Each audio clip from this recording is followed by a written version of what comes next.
समाधिस्थ आचार्य श्री विद्यासागर जी महाराज ने कुंडलपुर में वर्ष 2022 में आयोजित हुए पंचकल्याणक महोत्सव में अपने संघस्थ प्रभावक चयनित शिष्यों को निर्यापक पद प्रदान किया था।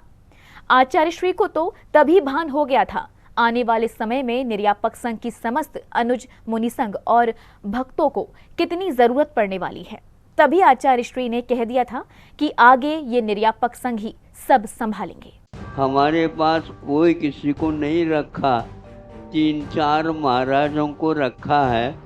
आगे मैं अपनी साधना के लिए तत्पर हूँ और ये सारे के सारे इनको संभालेंगे, ऐसे आशा है। 2022 में कुंडलपुर में हुए पंचकल्याणक प्रतिष्ठा महोत्सव के अंतर्गत अपने संघस्थ दिगंबर मुनियों में से चयनित मुनिराजों को निर्यापक पद दिए थे। निर्यापक पद की घोषणा करते हुए आचार्य श्री ने कहा था कि निर्यापक बनने के बाद आपके साथ मुझे भी सुविधा होगी, ताकि आप लोगों के लिए सुविधा रहेगी, मेरे लिए तो और बहुत सुविधा रहेगी।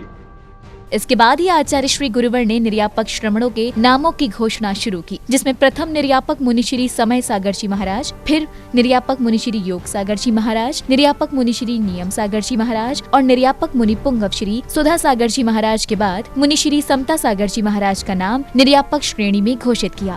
सर्वप्रथम 4 तो हो ही गए थे, समय सागर जी, योग सागर जी, नियम सागर जी और सुधा सागर जी। इसके उपरांत क्रम आता है कि श्री में दीक्षित होने वालों में एक समता सागर जी भी थे।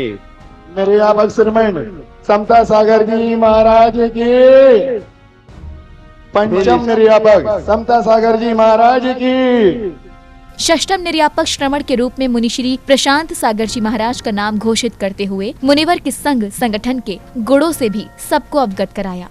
आपके ही यह सुपूत है तो प्रशांत सागर जी महाराज। निर्यापक श्रमण षष्ठम निर्यापक श्रमण प्रशांत सागर जी महाराज की। ये सारे ब्रह्मचारियों को और क्षुल्लक ऐलक मुनि महाराजों को पहुंचाने से बहुत ही सुचारू पूर्वक जितने भी संघ में रहते हैं वो सब व्यवस्थित वात्सल्य देते हुए आज तक करते आए हैं, आगे भी इसी प्रकार करेंगे। इसलिए इनको यह कार्य हमने सौंपा है।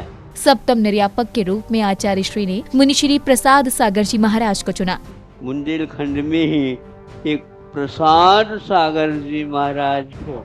सप्तम निर्यापक प्रसाद सागर जी महाराज की। इनके पास इसी साल 2-3 महाराजों को भेजा था और उसका पूर्णतः 2-3 वर्ष से भी ज़्यादा ही हो गए।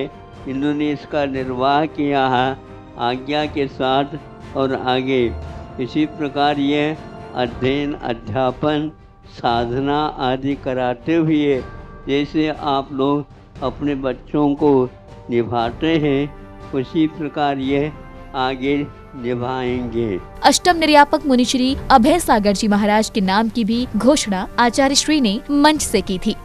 अभय सागर महाराज की निर्यापक अष्टम निर्यापक अभय सागर जी महाराज की। इन्होंने भी इसी प्रकार आज तक किया है।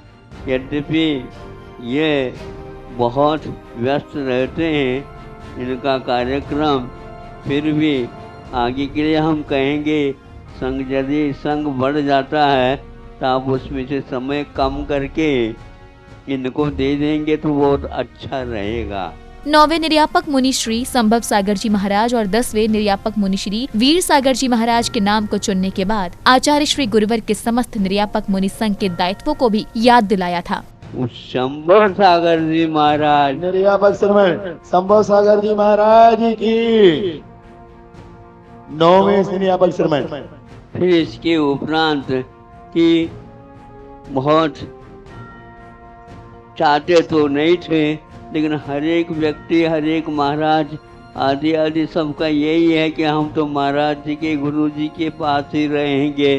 लेकिन गुरु जी स्वयं भी इसी प्रकार जो ज्ञान सागर महाराज जी की आज्ञा है उसके अनुसार आगे हम अपने जीवन काल को विजिट करना चाहेंगे।